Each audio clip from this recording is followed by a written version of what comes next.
Boa noite a todos, sejam bem-vindos no mais um podcast de Olho na Cidade. Hoje eu tenho o prazer aqui de estar fazendo esse bate-papo com o Dr. Marcos Sudário. Ele é pediatra e ele é responsável pelo canal O Pai Pediatra, né? Isso. Seja bem-vindo.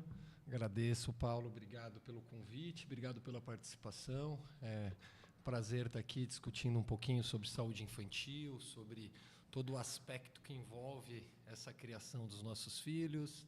E estou aí para agregar valor. Estou aí para a gente tentar passar uma informação de qualidade e uma formação que agregue valor aí na vida das pessoas. Bacana. Quero começar aqui mandando um abraço para o grande amigo e irmão aí, Aníbal, que está nos assistindo, o Igor Vigeto aí, meu irmão Kleber Okamoto aí dando parabéns para nós, minha esposa Suelen aí, a Emília Neta dando uma boa noite para nós aí, o Wagner Dino também, sua esposa, ó, parabéns aí.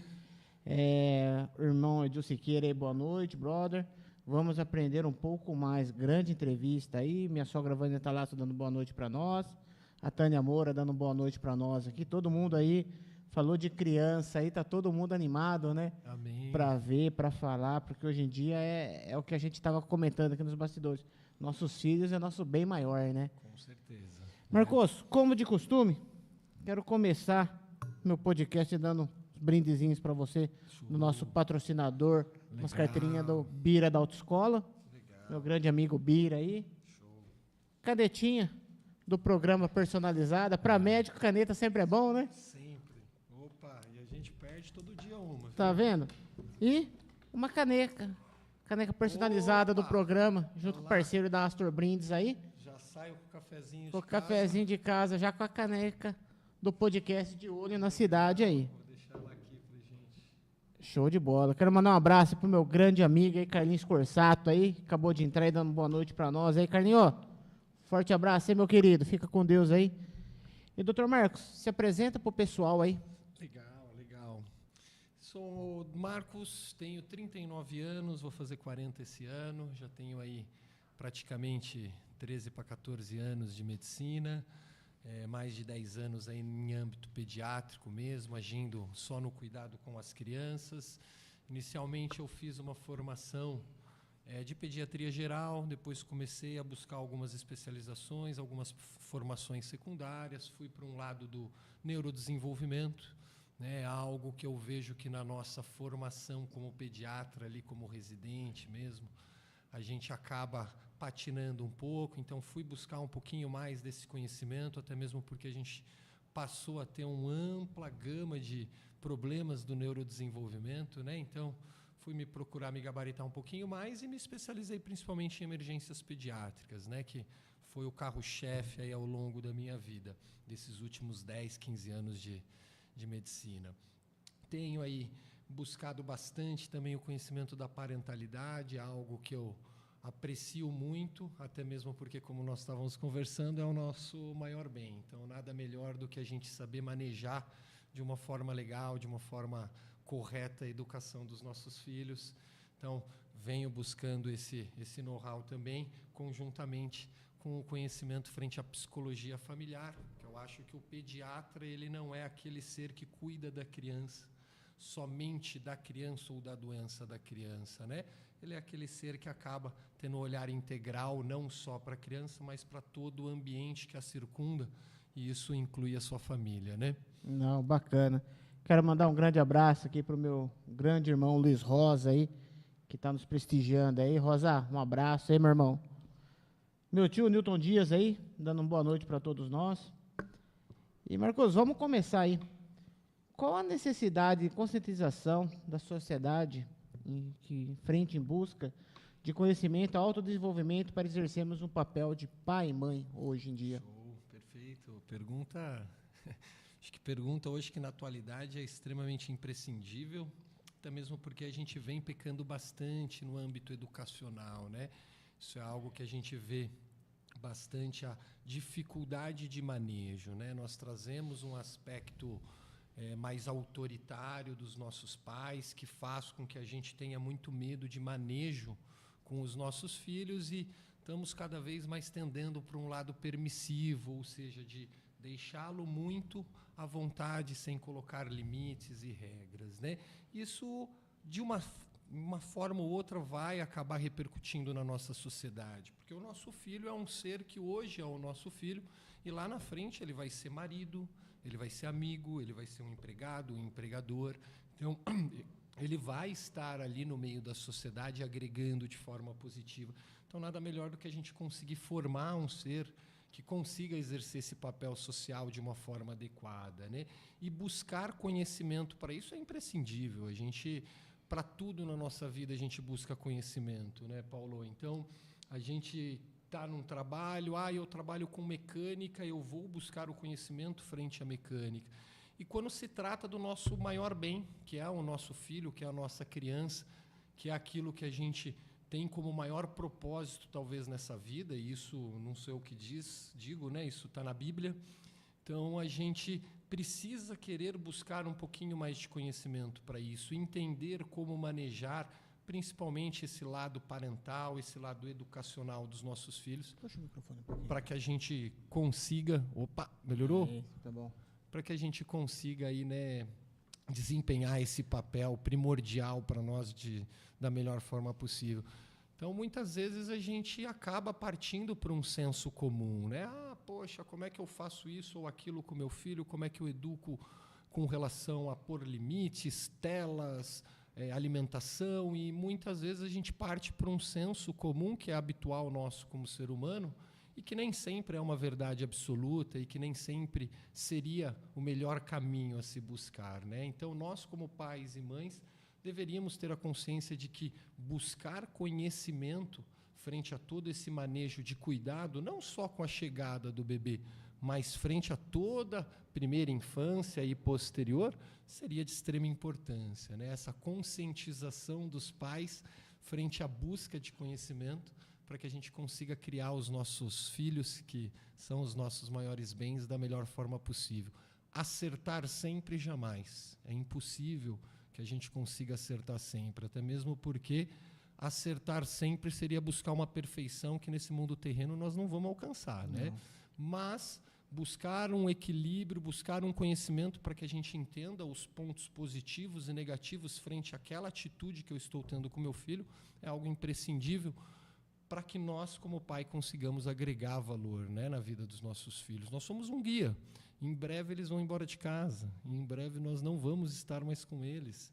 E nesse momento que eles forem embora de casa, que a gente respire e fale, poxa, eu fiz o meu melhor, eu busquei o meu conhecimento, eu fui atrás para fazer com que ele seja infinitamente melhor com relação a todo o seu desenvolvimento, principalmente emocional, né? A gente tem uma sociedade hoje muito complicada no âmbito emocional, nós sofremos bastante com esse âmbito emocional nosso, né? Então, esse conhecimento, para mim, é algo imprescindível para a gente conseguir desempenhar esse papel de pai e mãe, que é o nosso maior propósito, né? Com certeza. Mandar um abraço aqui pro meu grande amigo aí, o Éder Reis aí. Reis, forte abraço, meu querido. Obrigado por estar nos prestigiando aí. E o que eu vejo antigamente, até estava esse tempo atrás batendo papo no podcast, você pega a criação antiga, nossos pais, nossos avós, tinham 10, 12 filhos, né? Criavam todos, como diz, tudo solto na larga assim, mas todos com respeito com o pai, com mãe, né? Tudo. E hoje a gente vê cada dia mais as famílias menores, né? Perfeito. Por que isso daí? Eu acredito que se a gente fosse olhar num aspecto bem verdadeiro, eu acho que é um pouquinho de falta de coragem nossa de ser homem, né? Porque eu acho que o nosso propósito nessa vida é ser pai, né? Ser pai e é ser mãe. O restante passa, o nosso emprego muda, as coisas mudam, a gente às vezes estuda uma coisa e depois vai buscar outra, mas a criação de um ser, ela é única, né? E a gente, talvez por dificuldade com relação a esse manejo, tem perdido a coragem de buscar mais filhos. Eu tenho 2, né? E falo para você, Paulo, que eu gostaria de ter mais, minha esposa sabe disso. Mas, às vezes, essa dinâmica muito corrida da nossa vida acaba influenciando e a gente acaba preterindo a ter mais filhos para às vezes, ser mais tranquilo, ficar mais sossegado, porque filho dá trabalho, Dá. né? Dá muito trabalho e daria muito mais trabalho se a gente conseguisse conscientizar mesmo a população de que precisaria desses conhecimento, de buscar mesmo um gabarito para criá-los, né? Não, com certeza. Mandar um abraço aí, o Éder e a família aí, Reis. Um abração pra você, pra família toda aí que tá nos assistindo. Aí, ó, você precisa vir no podcast aqui pra gente falar de pescaria. O Éder vende todo tipo, melhor isca aqui do estado de São Paulo. Você encontra ali no Éder Reis Isca Vivas, rapaz. Opa! O Éder é parceiraço. Minha querida amiga Viviane aqui tá falando, ó, precisamos resgatar o respeito, mesmo entre pais e filhos. Que Perfeito. Hoje a gente vive uma sociedade, né, Paulo, que a gente está com a dinâmica familiar tudo bagunçada, né? Filho querendo ser pai, pai querendo ser filho, e a gente, com isso, tende a perder um pouquinho daquela hierarquia familiar que obrigatoriamente tem que existir, né? Dentro da casa precisa existir uma hierarquia. Quando ela não existe, as coisas tendem a se confundir muito. sim. Minha grande amiga aqui, a Tânia Moura aqui, ela falou, muitas vezes como pai erramos tentando acertar, mas concordo plenamente com você. Os pais precisam aprimorar seu cuidado com os tempos, pois os tempos mudaram. Podemos aprender sempre a se adequar. Perfeito. E esse ponto que ela falou do tempo mudar, e isso é muito nítido para aqueles pais, para aquelas mães que têm mais do que um filho, né? Porque a educação de um é completamente diferente da educação do outro. Cada filho é diferente um do outro, né? Não só por conta deles serem diferentes, né, Paulo? Acho que toda a dinâmica social envolvida, todo o ambiente social envolvido influencia. Eu posso usar o próprio exemplo da minha família, né? Meus pais tiveram 2 filhos inicialmente, e depois de muito tempo foi ter um terceiro filho, né? E a educação ela já foi diferente, não com relação à busca dos valores e virtudes, mas com relação a diversos outros aspectos que envolvem, às vezes, uma maior tranquilidade econômica, financeira, às vezes o ambiente do qual nós estamos inseridos, que já difere por conta de, às vezes, uma ascensão ou uma queda com relação à parte aí nossa social. Então, depende de diversos fatores externos que influenciam para que essa educação realmente aconteça de uma forma adequada e sempre distinta. É muito difícil que você consiga exercer o mesmo papel para todos os filhos, até mesmo porque nós crescemos com os nossos filhos, né? Eu sempre uso uma frase que a paternidade, a maternidade, ela molda o presente e também molda o futuro. Molda o presente porque faz com que a gente se desenvolva. E molda o futuro porque faz com que a gente consiga moldar um ser lá no futuro, né? E na medida que a gente vai tendo filhos, a gente começa a aprender com eles, e muito do que foi feito com um já não vai ser feito com o outro, porque você já aprendeu o manejo, mesmo que de uma forma ali mais de batendo a cabeça mesmo, né? Mas vai mudando. Então, realmente, a gente nunca vai conseguir educar todos os nossos filhos da mesma forma. Isso é impossível, porque a vida muda, as nossas percepções mudam, as nossas visões mudam, né? Então a gente com certeza vai se aprimorando de um filho para outro, né? E automaticamente a educação ela tende a ir mudando de um filho para outro, né? Certo. Mandar um abraço aqui pro Fagner da Horta da Lelê aí. Forte abraço. O Fagner também tem um projeto bacana de educação ambiental para crianças. Que legal. Entendeu? E o quanto nós perdemos isso, hein, Paulo? Sim.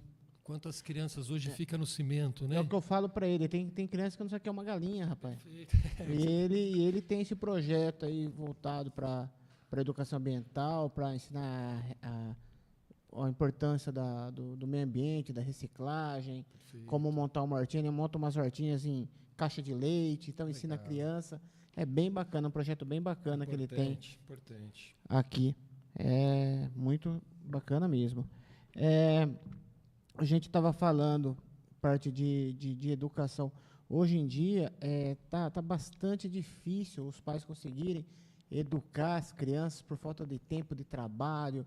Às vezes terceiriza isso para a escola, achando que a escola tem obrigação, né, de educar. E não, a escola está lá para ensinar o filho, né? Perfeito, perfeito. A gente teve aí essa mudança muito drástica, né, dos pais e as mães fora de casa, o que faz com que a gente acabe deixando os nossos filhos muito mais frente ao cuidado de uma babá ou às vezes frente ao cuidado da escola, né?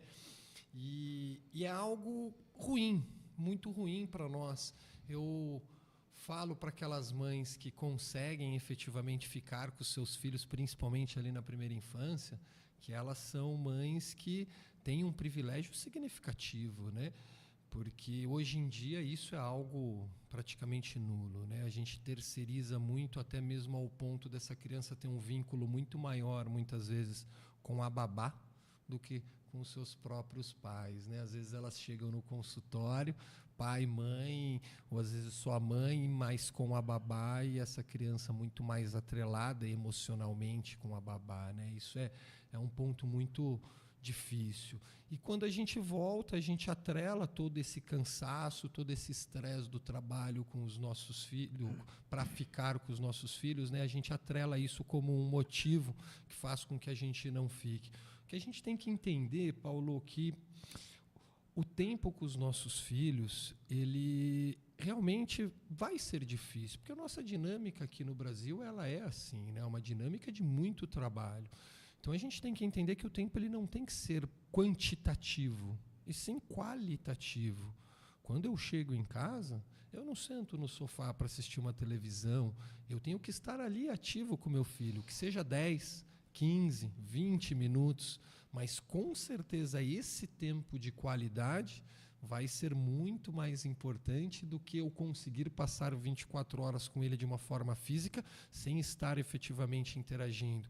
E muitas vezes a gente acaba, pela rotina, pelo nosso cansaço, não tomando esses 15, esses 20, esses 30 minutos como aquele tempo para estar com meu filho, né? Desligar do mundo e viver efetivamente o momento com o nosso filho. Eu sempre falo muito para as pessoas, a gente não leva nada nessa vida a não ser conhecimento, momentos e experiências, e que a gente consiga partilhar de mais momentos e experiências com os nossos filhos, né? E isso não precisa de muito tempo, precisa de qualidade. Sim. E a gente tem pecado um pouquinho nessa qualidade, né? Eu estava vendo, eu falo muito com a minha esposa. Eu tenho o privilégio, eu e minha esposa, podemos trabalhar em casa. Amém.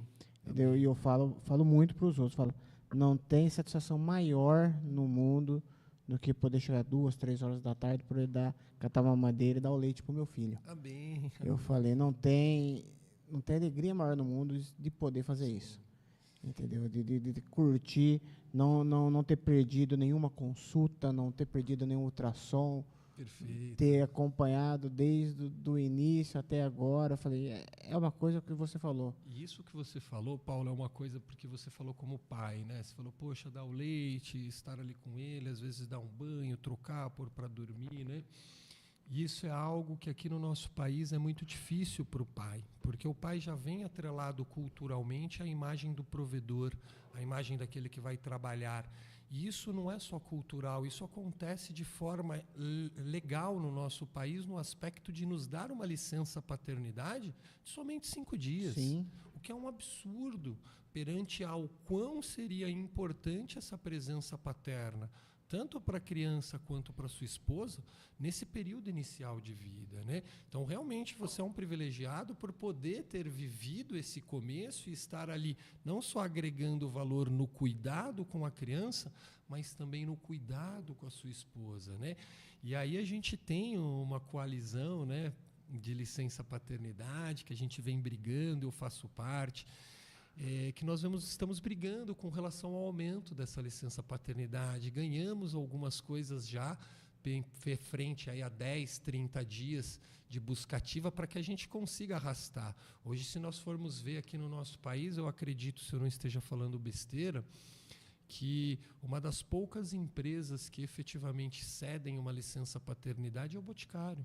Verdade. Ele tem esse desejo de ter o pai presente e dão para os seus funcionários uma licença paternidade de 120 dias. Olha. Seria maravilhoso.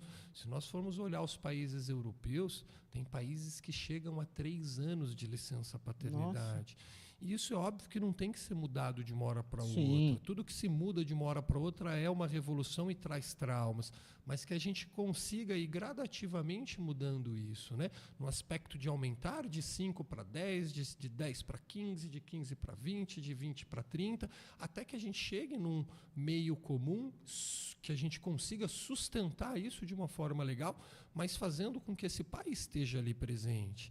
Isso molda o futuro, uma vez que vai gerar uma sociedade muito mais equilibrada em âmbito emocional por ter a presença paterna agindo ali desde o começo da vida. Cria vínculo. Sim. Nada melhor do que você ver o seu filho ali tomando um banhinho, o primeiro banhinho, né? Nada melhor do que você estar ali pegando ele para um descanso da sua esposa. É pesado o aleitamento. Socorrer na primeira cólica, né? Exatamente. Todos esses pontos ajudar na troca de fralda, né? Então, tudo isso é fundamental que existe. Infelizmente, no nosso país hoje isso é limitado. Muitos pais não têm nenhum dia de licença, né? E uma coisa, pegando esse ponto seu, que ajudaria a quebrar um pouco também a questão do machismo, né? Sim, sem sombra de dúvidas, De né? que, não é responsabilidade minha, é responsabilidade da esposa. E não é assim. Perfeito. Isso É responsabilidade dos dois, né? perfeito, até mesmo porque o filho não é da sua esposa, né? O Sim. filho é do Paulo e da esposa do Paulo, né? Então você tem a sua responsabilidade também de cuidado.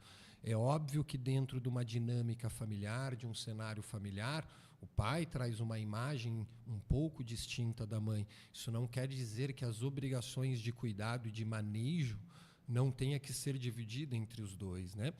E a gente tem uma dificuldade muito grande por ser ainda muito tradicional e carregar esse aspecto machista ainda na nossa sociedade.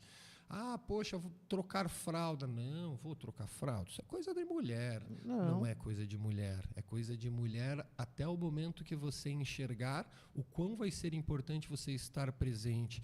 É aquele velho ditado que a gente brinca às vezes, né? Dentro de uma dinâmica familiar, a multiplicação sempre tem que ser 1. Não adianta a minha esposa dar 100% e eu dar 50%. A multiplicação não vai ser 1. E automaticamente nós não vamos estar agregando valor de forma legal na vida dos nossos filhos, né? Sim. Inclusive, se eu não estou enganado, acho que tem uma lei municipal em Americana da questão de fraldário masculino. Porque é uma coisa muito importante. Legal. Opa, eu não estava sabendo disso, Se eu não estou enganado, em Americana tem uma lei municipal de obrigação de fraldário, porque é uma coisa complicada. A gente tem os banheiros, né, familiares, né, que eles fazem um banheiro ali atrelado ao pai, à família, né, tem o masculino, o feminino, e o atrelado à família, onde é um local ali adequado para esse manejo. Mas levar o fraldário para dentro do ambiente masculino já seria algo importante para a gente tirar esse estigma do machismo, né? Poxa, opa, ali tem um fraldário, hein, meu? Posso trocar meu filho ali, dentro do banheiro masculino. Isso mostra que isso também é um dever meu como pai, não só da minha esposa, né? Até mesmo no aspecto de pôr para dormir, dar banho, trocar, dar alimento, ir na consulta, igual você falou, Paulo, poxa, eu sempre fui na consulta, sou um privilegiado. Se eu te falar para você que ao longo desses meus anos de pediatria, a gente fica muito chateado e eu brinco muito com os pais e falo, olha, se o pai não vier na próxima consulta, eu nem atendo, hein? Porque muitas vezes quem marca, quem leva é o pai. Eu trabalhei muito tempo em âmbito emergencial, então, quando eu chego para tirar as informações frente ao que ocorre com aquela criança, com os pais, quando está o pai e a mãe, a gente consegue buscar essas informações porque a mãe vai falando. Agora, quando só está o pai, a gente tem uma dificuldade tremenda, Paulo. Porque não sabe do cotidiano da criança, Não né? sabe falar nada. Ele usa medicamento. Usa, mas o quê? Não sei, é minha esposa que vê. E ele tem ido no médico? Eu não sei, porque é minha esposa que leva. Mas como é que é a alimentação dele? Poxa, não sei, porque é minha esposa que faz. Poxa, tudo é a sua esposa? Lembre que ela também saiu de dentro de casa para ir trabalhar, né? Então, só você tem o direito de voltar do trabalho cansado e esticar o pé no sofá e ficar lá, e ela, depois também de um dia de trabalho, não tem o direito de descansar igual você, ela não tem que cuidar do seu filho porque você é o homem e ela é a mulher? Acho que isso já caiu por terra, né, Tá errado, Paulo? né? Já caiu por terra, né? Com certeza. Mandar um abraço aqui pro meu grande amigo Mota aí, que tá dando os parabéns para nós aí pela entrevista. Amém. Um abraço, Mota. E, doutor, vamos falar de um assunto aí um pouco delicado que está tendo bastante hoje em dia. Eu já conversei, tive o privilégio de estar conversando com 2 pessoas aqui autistas também. O grande número de crianças sendo diagnosticadas, né? Ou também próprias crianças que não são autistas estão recebendo o rótulo de autismo por causa da tela, da introdução muito cedo de tela para crianças. Perfeito. Comenta um pouquinho para nós aí.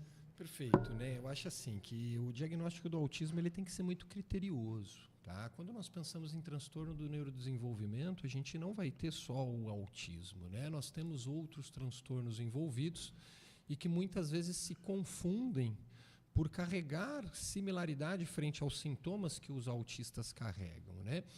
E esse aumento súbito, poxa, por que a gente começou a ter muito diagnóstico? Isso vem por um crescimento e um aprimoramento frente a critérios diagnósticos, né? Nós começamos a ter, nas últimas décadas, muito mais critérios diagnósticos, de forma mais minuciosa. Fizemos uma revisão frente ao diagnóstico preciso do autismo, tendo mudanças com relação a isso, que fez com que a gente ampliasse muito mais esse espectro. E muitas crianças que não eram encaixadas, muitas pessoas que não eram encaixadas nos critérios anteriores, né? Hoje elas estão sendo encaixadas por conta dessa ampliação. É óbvio que tem diversos outros fatores que influenciam, até mesmo genéticos, ambientais, mas que são pormenores frente a essa evolução da medicina com relação à efetivação de critério diagnóstico. Porém, o que a gente tem que entender é que realmente, como você falou, a gente está tendo muitos diagnósticos jogados, né? O diagnóstico do autismo ele é um diagnóstico muitas vezes minucioso, ele demanda de tempo, ele demanda de um acompanhamento, ele demanda de uma avaliação interdisciplinar. Não se trata única e exclusivamente do médico para efetivamente bater o martelo e ponto. Nós precisamos de disciplinas como psicologia avaliando, fonoaudiologia avaliando, terapia ocupacional avaliando, que vão conseguir de forma conjunta pontuar frente a critérios se aquela criança se encaixa como uma criança para um diagnóstico de autismo ou não. E, para te falar a verdade, Paulo, o diagnóstico muitas vezes para nós é o que menos importa, porque nós não buscamos bater o martelo do diagnóstico, nós buscamos avaliar o que nós estamos vendo de atraso frente ao neurodesenvolvimento para que a gente age em cima e consiga ajudar essa criança a se desenvolver para que ela consiga estar no meio da sociedade, né? Então, muitas vezes, quando nós pegamos uma criança com alguns sintomas, com algumas características sugestivas de autismo, o mais importante é que a gente inicie esse segmento interdisciplinar, todo esse acompanhamento terapêutico para agregar valor frente àquilo que nós estamos vendo, independentemente do diagnóstico ou não. Muitas vezes a terapia desses pacientes se inicia até mesmo antes da gente efetivamente bater esse diagnóstico. E eu atrelo isso até mesmo às crianças típicas, porque quando nós pensamos em autismo ou alterações do neurodesenvolvimento, nós estamos pensando em crianças atípicas, que nós chamamos. Mas as crianças típicas, se nós conseguirmos ofertar para essas crianças todo esse segmento interdisciplinar desde o seu nascimento, imagina o ser que nós vamos conseguir construir lá para o futuro, para a sociedade, trabalhando o âmbito psicológico desde o início da sua vida, trabalhando o âmbito fonoaudiólogo desde o início da sua vida, trabalhando todo esse processo sensitivo de propriocepção com relação à terapia ocupacional, como nós teríamos um ser infinitamente melhor, infinitamente mais equilibrado, infinitamente mais útil para a sociedade lá no futuro, né? Eu até tenho um projeto que eu venho galgando de levar esse cuidado interdisciplinar para dentro das escolas. A gente tem uma dificuldade gigantesca. O pediatra ele tem que estar dentro da escola. Cada escola deveria ter um pediatra ali dentro, não só para cuidar de urgências e emergências que possam acontecer, mas para instruir os profissionais ao redor, para trazer conhecimento para essas crianças com relação à saúde. Imagina você ter uma equipe, Paulo, de psicólogo, terapeuta ocupacional, fonoaudiólogo, nutricionista, o pediatra, o fisioterapeuta agindo dentro da escola com atividades para agregar valor de crescimento para essas crianças. Para os atípicos, muito maior, né? E a gente tem uma dificuldade muito grande de conhecimento com relação a lidar com essas crianças dentro da escola por ausência da saúde estar ali dentro. Eu acho que o cuidado global da criança ele deveria estar no mesmo centro. Então, eu tenho a educação atrelado à saúde, porque é isso que vai fazer com que esse ser se desenvolva de uma forma fisicamente competente, emocionalmente equilibrado, para que ele consiga ser no futuro socialmente útil, né? Então, fugir um pouco do autismo, mas para a gente pontuar essa importância do trabalho disciplinar, não só para os autistas, mas também para todo ser humano, né? Eu atrelo isso muitas vezes ao cuidado, Paulo, nosso como ser humano. A gente tem na pediatria o que a gente chama de puericultura, né? Que nós fazemos o acompanhamento desse paciente ao longo de toda a sua infância até ele se tornar um adulto. E muitas vezes isso se perde posterior. Vamos perguntar para o Paulo aqui. Quantas vezes o Paulo vai no médico depois que ele fez ali os 18 anos Não dele? vai, né? Então, assim, poxa, todo esse cuidado alimentar, de desenvolvimento motor, você provavelmente, depois dos seus 18 anos, aprendeu coisas, atividades motoras, aprendeu línguas, aprendeu outras atividades de conhecimento cognitivo, né? Nós temos uma dificuldade alimentar, né? A gente, às vezes, tende por uma obesidade. Então, nada melhor do que a gente continuar o segmento nosso de saúde, e a gente não tem isso no nosso país, né? Isso é muito precário. A gente acaba se perdendo com todo esse cuidado. Então, eu atrelo muito a pediatria como o que deveria ser toda a medicina. Nós deveríamos ter todo esse segmento interdisciplinar, desde o nascimento até o dia que nós vamos embora. Por quê? Porque com certeza iria agregar valor. Olha o quão a nossa sociedade hoje tem problemas psicológicos. Sim. O quão a gente agir em cima desse afeto social ao longo da nossa vida, equilibrando isso, não faria com que a gente, às vezes, até conseguisse agregar valor muito maior para a sociedade, né? Então, eu acho que esse cuidado, esse olhar, ele precisaria existir não só para as crianças, mas para nós também. Mas voltando lá para esses diagnósticos maiores, né, esses aumentos, perdeu-se um estigma do olhar para o autista, começamos a olhar o autista como um espectro, né? Então começamos a classificá-lo com níveis. Então, muito daqueles que a gente classifica hoje como um nível 1, que seria um nível de suporte baixo, que normalmente estão no meio da sociedade, mas agindo ali aos trancos e barrancos, conseguindo se virar, antigamente não eram diagnosticados, né? Antigamente nós olhávamos para aquele autista mais nível 3, que hoje o autismo se divide em nível 1, 2 e 3, né? Por quê? Porque era aquele que era escarrado, né? Então, esses pontos acabaram fazendo com que a gente tivesse esse aumento súbito, mas sempre lembrando daquele olhar mais criterioso. A gente vê muitas pessoas sendo diagnosticadas que, na verdade, talvez seja outro transtorno do neurodesenvolvimento. E a gente atrela como autismo hoje em dia, né? Isso precisa tomar muito cuidado. Você falou de um ponto, Paulo, só para finalizar, que senão eu fico falando aqui a noite fica inteira. tranquilo. Você falou um ponto das telas, né? As telas é muito importante. A gente não tem estudos robustos hoje, Paulo, que batam o martelo com relação ao envolvimento da tela e evolução com autismo, tá? Isso não existe. Não existe. Tá? Porque a gente escuta muito disso, fala daqui, fala de lá, né? Isso, mas a gente não tem evidências científicas robustas que comprovem e que falam a favor disso, né? Mas isso é um fator predisponente para que a gente prejudique a interação social e a comunicação das nossas crianças em geral, não só pensando no autista. E aí a gente vê, poxa, mas o autista ele fica muito bem com a tela, a tela é boa para ele. Tudo de uma forma equilibrada, né? A gente precisa entender, por mais que às vezes equilibre esse paciente, é importante que a gente entenda que também vai ser prejudicial. Tudo em excesso é prejudicial, né? E a gente tem perdido um pouquinho a mão desse equilíbrio.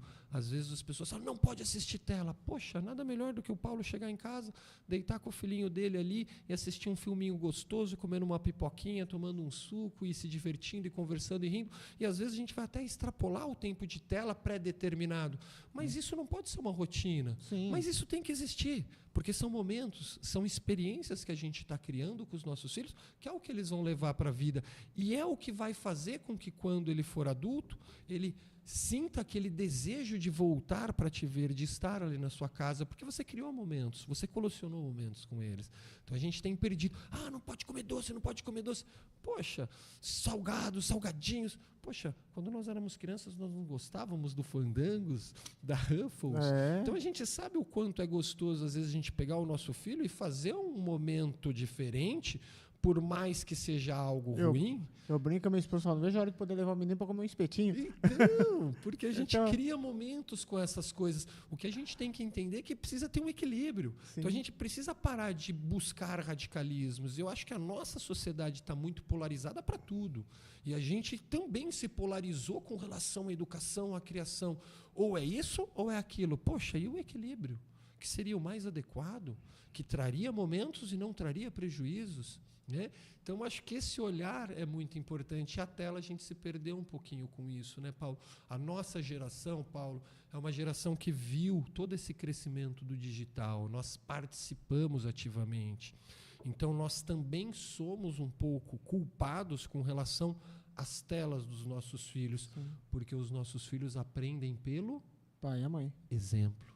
Principalmente o exemplo. E se eu não dou o exemplo, automaticamente não adianta eu falar, né? Faço o que eu falo e não faço... Faço o que eu digo, mas não faço o que eu faço. Isso, né? Faço o que eu digo, mas não faço o que eu falo. Não existe, gente. Nós aprendemos pelo exemplo. Nós aprendemos muito mais enxergando por uma simbólica que a gente está vendo do que efetivamente pelo que os outros estão falando. Se conselho, né, fosse tão bom assim e mudasse realmente uma educação, poxa, nós estaríamos cheios de pessoas maravilhosas, porque conselho é o que a gente mais tem, né? E hoje a gente analisa muito, a gente vê restaurando coisa, o quê?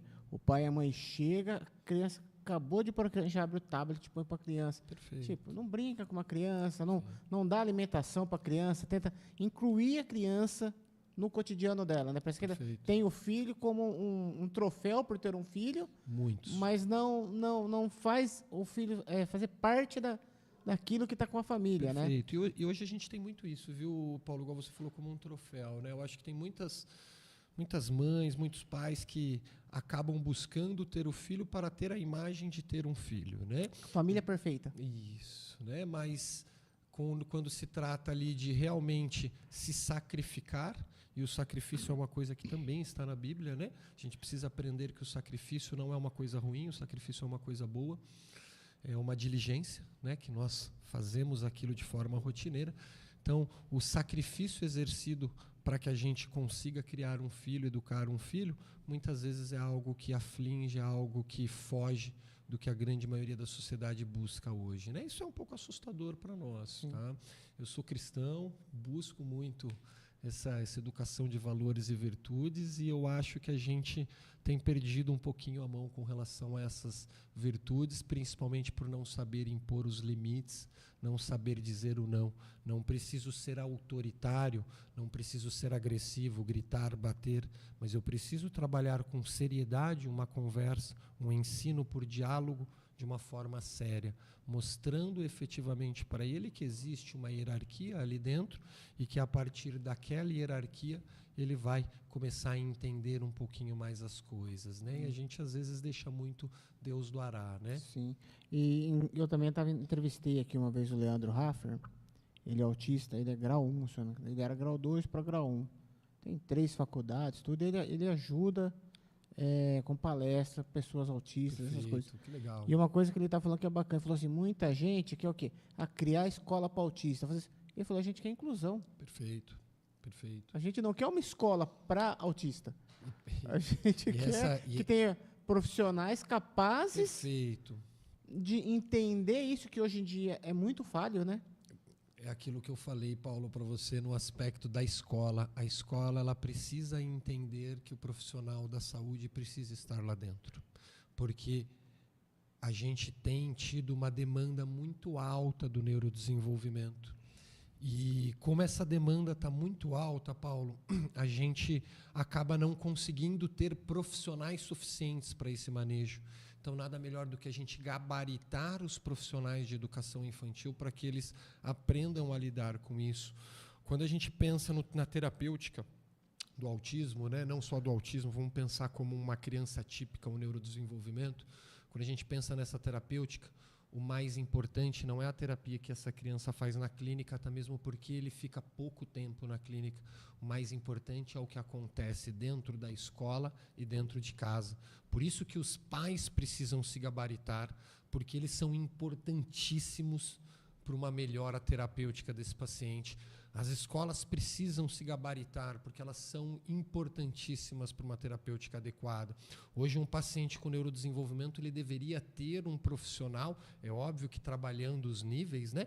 Mas seria adequado esse profissional em loco, junto com essa criança, no seu ambiente de rotina. Então, ele vai trabalhar dentro de casa, ele vai trabalhar na escola, ele vai trabalhar no meio social. Hoje a gente está tendo diagnósticos de crianças mais velhas, adolescentes e de adultos autistas. Sim. E que precisam desse gabarito de, poxa, eu vou no banco. Alguém ajudar ele a desenvolver todo esse papel de comunicação e interação com relação a como lidar ali dentro, numa compra, né, no mercado. Então, a gente precisa ter esse trabalho de conscientização e, automaticamente, de informação gabaritada para que essas pessoas que circundam essa criança consigam agregar valor, porque senão a terapêutica isolada pela clínica não vai funcionar. Ela não vai ser tão efetiva, né? Então, essa conscientização soma aquilo que a gente estava conversando lá no começo, né? A importância de nós, pais. Eu acho que deveria ter um curso de preparatório para pais e mães de 9 meses. Descobri que eu estou grávida. Você vai entrar obrigatoriamente aqui no curso para entender tudo o que acontece com o seu filho. Eu preciso entender sobre urgência pediátrica, eu preciso entender o que é a febre, como eu manejo essa febre. E se meu filho tiver uma convulsão? E se meu filho bater a cabeça? E se meu filho se cortar? Se meu filho se queimar? Como que eu vou manejar isso? Isso é extremamente importante. E se nós formos jogar e sair perguntando para a maioria dos pais, muitos vão fazer cara de incógnita. Poxa, aí eu levo para o pronto-socorro. E nem sempre essa seria uma resolução mais legal, né? Seria legal que nós conseguíssemos lidar em cima disso, né, Paulo? Sim, com certeza. Ó, mandar um abraço aqui pro Cabo Lima. Está falando assim, boa noite, amigos. Paulo, eu compreendo que ser pai qualquer um pode ser. Agora, ser pai é uma dádiva. Amém. Um grande abraço aí ao doutor Cabo Lima do ProErd. Parabéns, parabéns, Lima. Ele é um cabo que faz a parte do ProErd nas escolas e de combate às drogas aí. Ó, estou à disposição, viu, Cabo, para a gente ajudar com relação a palestras aí, a informação. Com certeza o que você precisar, pode pegar meu contato com o Paulo, que eu fico à disposição, eu gosto bastante disso. Aí, Lima, já conseguiu um apoio aí, ó. A Viviane aqui, ó, que visão maravilhosa do doutor. Amém, Viviane, Marcos gratidão. Aí. Sirlei dando boa noite para nós aí, Talácio. E o Éder Reis aqui mandou uma pergunta para você aí. Eita. já de que tá falando da escola. Aí você me pega, Éder. O Éder aí também, sargento aposentado aí, amigo nosso que é das iscas aí, o pescador. Falou assim, o que o doutor acha referente ao colégio militar? Perfeito, legal. Poxa, Éder, Éder, né? Éder Reis. Uma satisfação, agradeço pela participação e pela pergunta. Eu acho excelente, assim, de bate-pronto, porque eu acho que gera disciplina, eu acho que gera respeito, eu acho que gera hombridade, eu acho que faz com que as crianças se tornem seres humanos muito mais virtuosos e muito mais aproximados de Deus. A gente tem perdido um pouco dessa disciplina, dessa ordem, né, que a gente não tem mais no mundo. E nessas escolas a gente consegue buscar isso, e não com autoritarismo. Não com autoritarismo, mas mostrando e ensinando de uma forma a dialogar o quão é importante a hierarquia e o quão é importante nós entendermos o nosso espaço e o espaço do outro. Isso se perdeu muito, Éder. Eu gosto bastante, para te falar a verdade, com relação a isso, porque eu acho que ao longo desses anos meus como pediatra, eu tenho visto o quão a gente tem crianças cada vez mais sem limites, cada vez mais desrespeitosas, cada vez mais desobedientes, por uma permissividade muito exagerada. A gente começou a ter uma disseminação da educação positiva, né? Da disciplina positiva, e que eu acho muito boa, ela é excelente, mas a gente perdeu a mão de como agir com ela, talvez por uma ausência de conhecimento frente às ferramentas que ela traz. E aí a gente acabou indo muito para um lado permissivo, e automaticamente a gente perdeu um pouquinho do controle de ordem, de regras, de limites, de hierarquia, principalmente familiar, né? Aquilo que eu falei para você, Paulo, hoje a gente tem famílias que o filho quer ser pai, o pai quer ser filho, e está tudo muito bagunçado, e essa bagunça acaba repercutindo de forma social, porque esse ser vai sair da sua casa. Ele não vai ficar ali, ele vai sair da sua casa, e a hora que ele sair da sua casa, a interação desse ser vai ser com a sociedade. E aí a gente teme qual sociedade nós estamos construindo para o futuro, né? Isso daí que eu brinco às vezes com a SUS, que fala assim, aos jovens vai ser o nosso futuro. Que futuro que a gente vai ter? Sim, precisamos começar a nos preocupar um pouquinho mais com isso, porque a gente realmente não tem dado tanta atenção. A gente vive um dilema muito grande hoje a geração antiga gritava, batia, era muito brava, era castigo para cá, castigo para lá, e isso é prejudicial, sim, em diversos aspectos, mas aparentemente parecia-se ter um pouquinho mais de busca ativa de criar um ser com virtude do que hoje. Hoje talvez a gente esteja fugindo um pouco dessa criação mais virtuosa das crianças, né? É aquilo que eu volto a falar, né? Você pega nossos avós antigos, tinha 10, 12 filhos. Sim. Hoje um casal com um filho não consegue dar conta. É o que você falou, terceiriza a obrigação para uma escola, para uma babá, para uma... É óbvio, Paulo, que a gente às vezes fala assim, vai ter muita pessoa que vai brigar. Sim. Mas porque tem toda uma influência social, né? Tem toda uma influência da globalização, da mãe indo para fora de casa, mas mesmo assim a gente tem sido covarde, porque ser pai e ser mãe é uma tarefa árdua, é uma tarefa difícil, e talvez não, para mim, é a maior tarefa da nossa vida, né? Porque a gente não está só criando um ser, nós estamos agregando de forma positiva para uma sociedade, né? E é isso que a gente precisa começar a se conscientizar. O nosso filho não é nosso filho. O nosso filho é mais um ser que lá na frente vai estar inserido dentro da sociedade. Será que ele vai aprender as virtudes dentro da sociedade tomando muitos capotes, muitos tapas? Ou será que nós já vamos mostrar para eles em casa como que é lidar em sociedade, né? E a gente está tendo muita dificuldade com relação a isso mesmo, viu, Paulo? Não, bacana. Antes de fazer um adendo aqui, mandar um abração pro Marcelão que entrou. Ah, Marcelão. Marcelão dando os parabéns para nós aí, ó. Grande Marcelão. Conteúdo aí. Marcelão, Paulo, muito Marcelão bom. É uma pessoa maravilhosa. É. Maravilhosa. Eu gosto muito dele. Ele tem uma paciência comigo, porque eu começo a fazer um trabalho de treinamento com ele, a minha rotina acaba ficando pesada, e eu paro, e depois eu volto, e ele sempre ali. Quem vê ele todo marrento, fala, cara é chato. Mas amor. quem conhece o coração enorme que ele tem, né? Ele um cara mesmo. do bem. Ele é um cara diferenciado. Marejo os olhos para falar dele, porque ele é um cara realmente que, para mim, agrega muito valor na minha vida em diversos aspectos, né? Então, o Marcelão é fera. Eu gosto muito cara dele.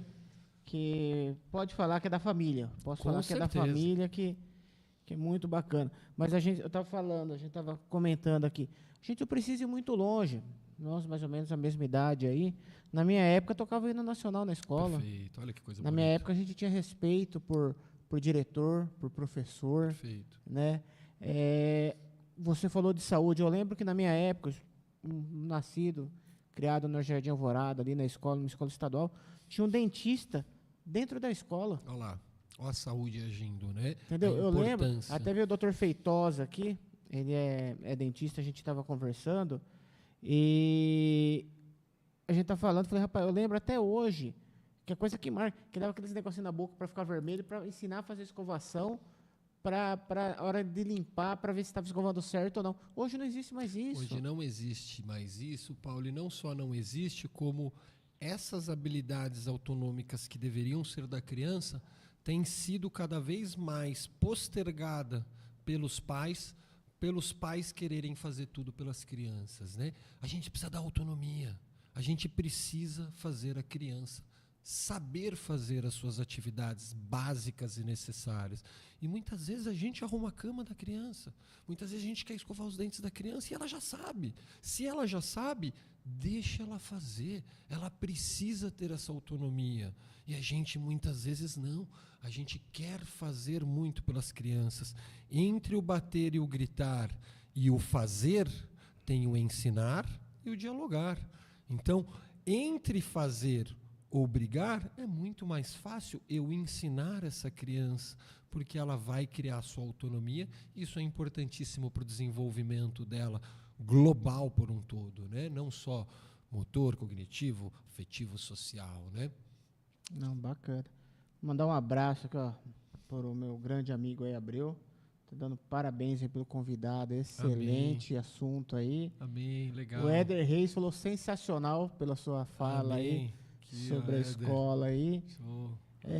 Você falando isso de deixa a criança, eu lembro, não vou saber direito a história de um senhor contando que o filhinho dele chegou para ele com um carrinho com a rodinha quebrada, entregou para ele catou, jogou no lixo, né? Perfeito, e é o isso aí mesmo. filho olhou, ficou bravo, falou, não. Aí ele foi lá, catou a rodinha, bateu, colocou, falou, não, era só arrumar, tá vendo? Então, tipo, não dê de mão beijada pro teu filho. Ensine ele, entendeu? É aquilo que eu não lembro, que eu acho que mais ou menos a frase do Sheik lá que fala, né?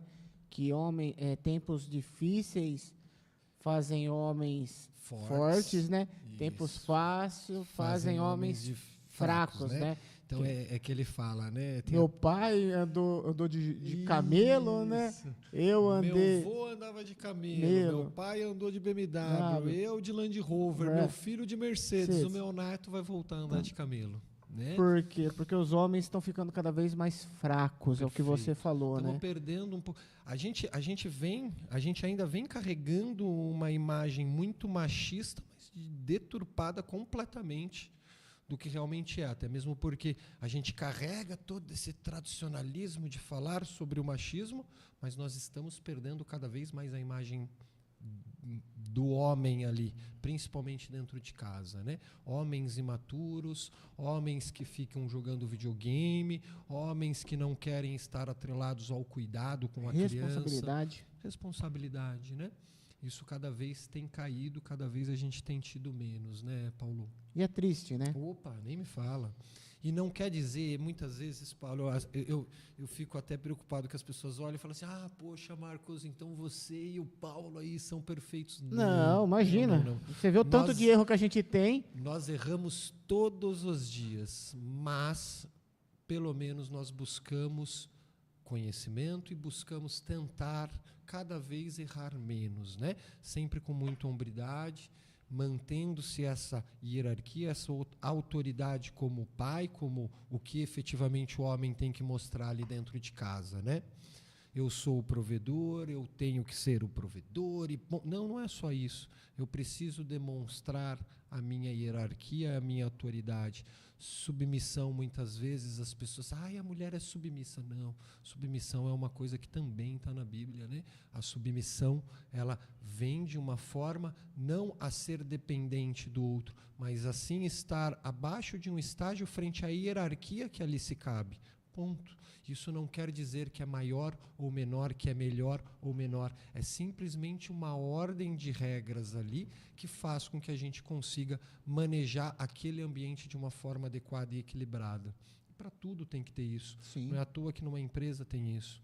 Então, que a gente comece a olhar para a criação dos nossos filhos, para a nossa família como uma empresa. Então, se a gente só consegue ter esse olhar frente ao profissional. Tentar fazer uma gestão, né? Que, sem sombra de dúvidas, eu brinco muito isso. Como é que você quer? Muitas vezes o pai fala, poxa, eu quero ensinar meu filho a estudar. Como é que eu quero ensinar o meu filho a estudar se eu não tenho gestão de tempo, se eu não sei lidar com os estudos, com a leitura? Eu quero criar o hábito da leitura. Como é que eu vou criar um hábito da leitura se eu não tenho o prazer da leitura e não consigo passar, por exemplo, por meio de exemplo para os meus filhos, esse prazer da leitura, né? Isso vai ser deturpado, isso vai ser dificultoso. A gente não vai chegar num denominador comum de sucesso lá na frente, né? É verdade. E hoje em dia é o que a gente volta a falar, o tempo parece que está cada vez mais escasso. Sim. Né? Passa assim, né? Rápido. E é o que você falou, e a gente cria o filho para o mundo. E às vezes a gente fica assim, e a hora que chegar no mundo? Será que ele está... Eu tive o exemplo aqui de a gente falar de geração. Eu tive o prazer de estar entrevistando aqui o Major Zequeto e o Capitão Rogero. Legal. E ele estava falando na questão nessa nova geração entrando para o militarismo.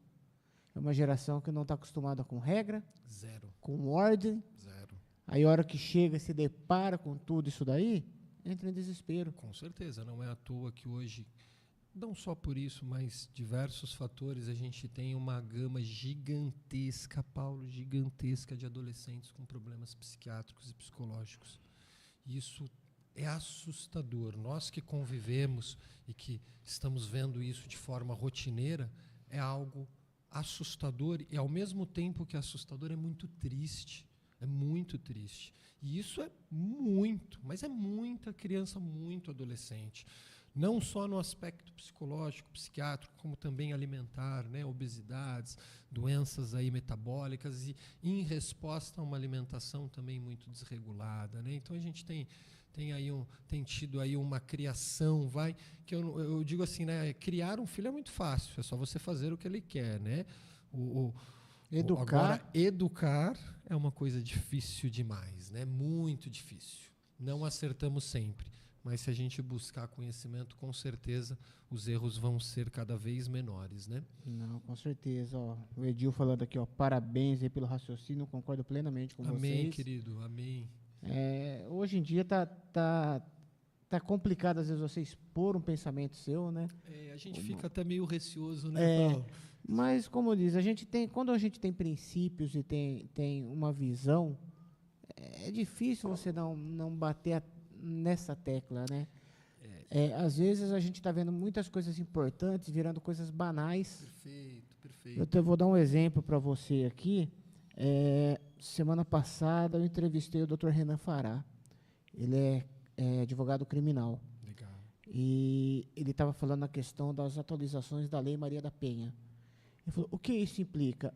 Uma lei tão importante, uma coisa muito importante que precisa para a sociedade, porque o feminicídio é muito grande, só que as abrangências, as atualizações que teve, faz ter muita má fé. Com certeza. Nisso muito. daí. E acaba, como diz, checando uma lei importante por causa de pessoas de má fé. Perfeito.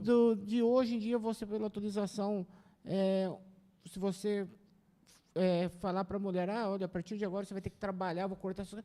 Ela pode se sentir ofendida, abrir um boletim de ocorrência contra você, falar que você está usando psicológico para retirar você da casa. As pessoas brincam que é o mimimi, né? Entendeu? Hoje em dia ele falou, e o que tem de regras? O governo dá um salário mínimo para você, o governo deixa você tirar o FGTS agora. Então, às vezes, uma coisa muito importante acaba avacalhando por causa dessas coisas. Sim, e esse ponto que você falou de, poxa, isso também está atrelado ao autismo, né? Sim. Hoje as pessoas com diagnóstico de autismo têm benefícios.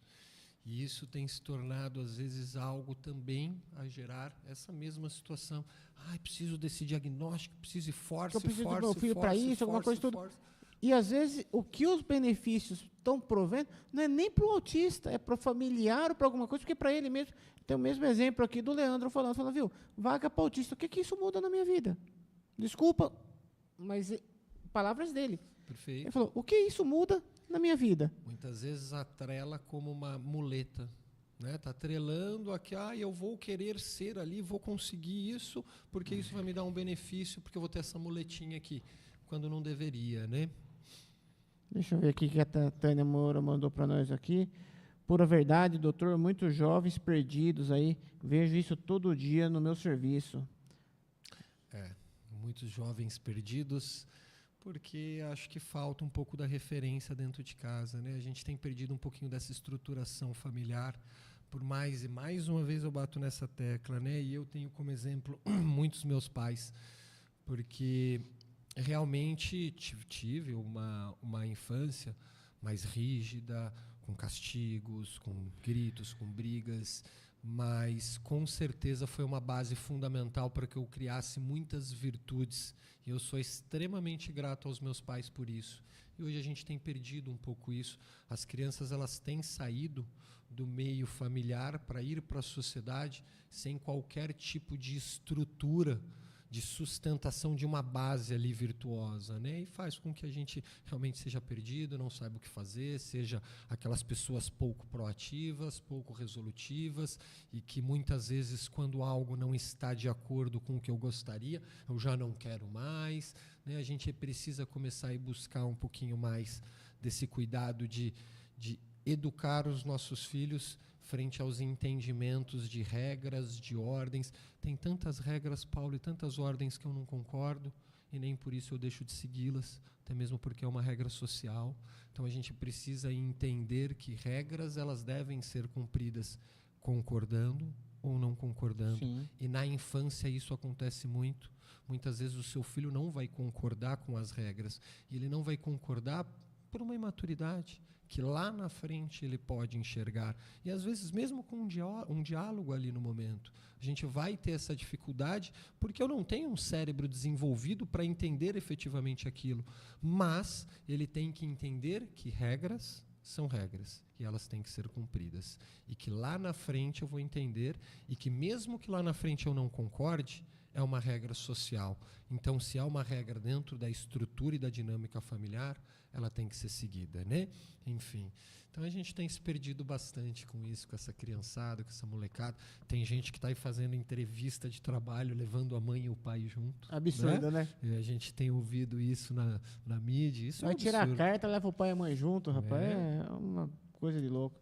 Aqui, ó, mandar um abração aqui, meu grande amigo, irmão aí, Dr. Ricardo Diakov. Amém. Um abraço, Mandando Ricardo. aqui, ó, parabéns aí pelo podcast. Legal. Assunto aí pertinente. Lembrar aí que o Diakov, daqui 2 semanas, vai estar aqui Opa! batendo papo com a gente aí, para falar tudo Legal. sobre a área dele aí para nós, grande Ricardo Diakov. E, meu amigo, estamos chegando aí no final, parece que não, mas Passa rápido. passa demais. rapidíssimo, rapidíssimo aí. É para fazer mais 2, 3 podcasts, porque é um Com assunto certeza.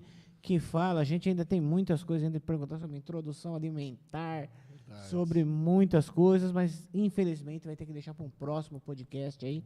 Eu fico Já à deixa o disposição, convite aí Paulo. para vir, porque a gente está vendo aqui um bate-papo gostoso, e hoje a criança é a base, a gente precisa fortalecer a nossa base. A gente precisa, Paulo, a gente precisa enxergar que o futuro é as nossas crianças, né? E enquanto a gente não buscar uma educação melhor delas, nós vamos cada vez mais depredando a nossa sociedade futura, né?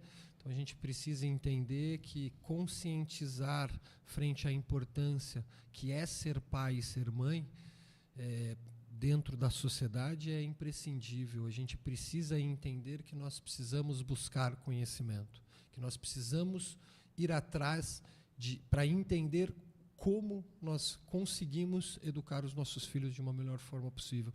Muitas vezes hoje a gente tem muito isso na internet. E qual é o meu propósito? Qual é o meu propósito? Qual é o meu propósito? Poxa, está na Bíblia. O seu propósito é guiar um ser para que lá na frente ele consiga ser um ser socialmente útil e socialmente harmonioso, né? E nada melhor do que buscar gabarito para isso, igual nós buscamos o gabarito na medicina, para ser médico, no jornalismo, com o mecânico. Cada um busca o seu conhecimento para exercer a sua profissão. E talvez a nossa principal profissão nesse mundo terreno é guiar um ser para que ele consiga lá na frente adquirir valores e virtudes que o aproximam de Deus e que o faça viver em sociedade de uma forma mais harmoniosa, né, Paulo? Com certeza. O Éder Reis aqui, ó, dando excelentes aí, parabéns, Deus abençoe grandemente Amém. a gente. A Tânia, minha grande amiga Tânia Moura, falando, ó, parabéns, grande explanação, nós aqui que ganhamos com esse podcast Amém. de hoje. Amém. É isso que eu falo, se a gente puder levar um pouquinho de informação para dentro de casa, tentar melhorar cada dia mais o dia da pessoa, Com isso, é o certeza. intuito nosso, né? Com certeza. Doutor, considerações finais? Agradecer, né, Paulo? Muito gostoso o bate-papo. Realmente passou assim, né? A gente nem percebe, porque a gente vai conversando e acho que finalizar com essa solicitação de que a gente busque um pouquinho mais do olhar frente à educação dos nossos filhos, porque é isso que vai formar uma sociedade muito mais harmoniosa lá na frente, né? A gente precisa enxergar que a nossa importância nisso é imprescindível. Seu filho não vai ser seu filho e ponto. Seu filho lá na frente, ele vai às vezes deixar de ser seu filho para ser marido de alguém, para ser empregado ou empregador de alguém, para ser amigo de alguém, para ser mais um ser dentro da sociedade. E a gente precisa que ele entenda como é conviver dentro de sociedade, né? Não, Eu acho que é isso. Doutor Marcos, tenho só que agradecer por ter aceitado o convite. Quando o Marcelão falou para mim mais do que depressa, falei, vamos trazer ele aqui para esse bate-papo. É o que eu falo, esse podcast me enriquece cada dia mais. Amém. Com pessoas que eu trago aqui, conhecimentos. Esses tempos eu estava conversando com uma pessoa que mexe com hipnose. Legal. Uma coisa muito bacana. Entendeu? Até deixar um abração aqui para Regina, que ela falou que a hipnose está ajudando muito nessa ansiedade, nesse problema de pós-pandemia que todo mundo passou aí. Trouxe muitas coisas ruins para nós. Muitas coisas ruins. No âmbito de saúde, bastante, viu? Muitas sequelas, né? Então, só tenho que agradecer pelo convite. Deixa o seu Instagram aí, como a pessoa te encontra. Legal, Instagram. Não vai esquecer aí @opaipediatra. Tá lá, só a colocar lá, @opaipediatra. Eu tento disseminar algumas informações. A gente está buscando aí começar algumas palestras mais fechadas ali, locais, e quem tiver disposição, quem tiver a fim de agregar valor em conhecimento de educação infantil e saúde infantil, vamos lá comigo e a gente vai estar à disposição, manda direct com dúvidas e a gente vai conversando sempre que possível. Olha, eu indico, tá? Que eu tô seguindo lá, Legal. Eu vejo, é bem rápido, introdução que todo mundo entende, que você faz lá, é muito bacana, fala sobre introdução alimentar, falou sobre tela, falou sobre um monte de coisa lá. Parabéns aí pelo podcast. Legal. Pelo podcast, não, desculpa, pela página que você tem aí, que eu vi seguindo aí, muito bom mesmo, entendeu? Parabéns pelo profissionalismo. Amém, amém, entendeu? Gratidão. Pela convicção que você tem, o que eu estava falando semana passada para o Renan, às vezes pessoas que têm opiniões são vistas um pouquinho truculentas, algumas coisas assim, mas eu acho que a gente tem, no sistema de hoje, a gente tem que ter nossa opinião. Perfeito. A gente tem que ter nosso ponto de vista. Precisamos se expor mais. A gente, né? não pode ir com a galera, né? Surfar na onda. Eu acho que você tem que ter algumas coisas aí que, se você é convicto com aquilo, defenda. Paulo, somos pessoas do bem. A gente só quer ver o bem, a Sim. ordem, a regra e principalmente ver os nossos filhos se tornarem seres virtuosos, né? Então, a gente muitas vezes, quando nós somos do bem, a gente fica muito calado. Então, as pessoas acabam olhando e falando, poxa, hoje a gente vê um monte de gente aí falando um monte de coisa besteira, porque nós acabamos muitas vezes ficando mais calados. Mas que a gente consiga expressar isso e mostrar o quão a gente tem partido para um lado ruim, um lado talvez mais depreciativo do ser humano e que nós podemos reverter isso e nos unir e conseguir levantar uma corrente maior de pessoas que busquem aí um desenvolvimento de ser humano melhor, né? Com certeza. Muito obrigado. Quero agradecer a todos que nos assistiu. Lembrando que ele fica no YouTube lá. A gente vai fazer depois os cortes também, tanto para o Instagram quanto para o Facebook. Lembrando que semana que vem, no podcast de Olho na Cidade, vou ter a presença aqui do meu grande amigo Fabinho Polidoro aí. Ele que é um cara fenomenal aqui, conhecidíssimo da cidade americana. A gente vai estar fazendo um bate-papo aí. Quero agradecer a todos aí mais uma vez. Tenha todos uma boa noite e fiquem com Deus.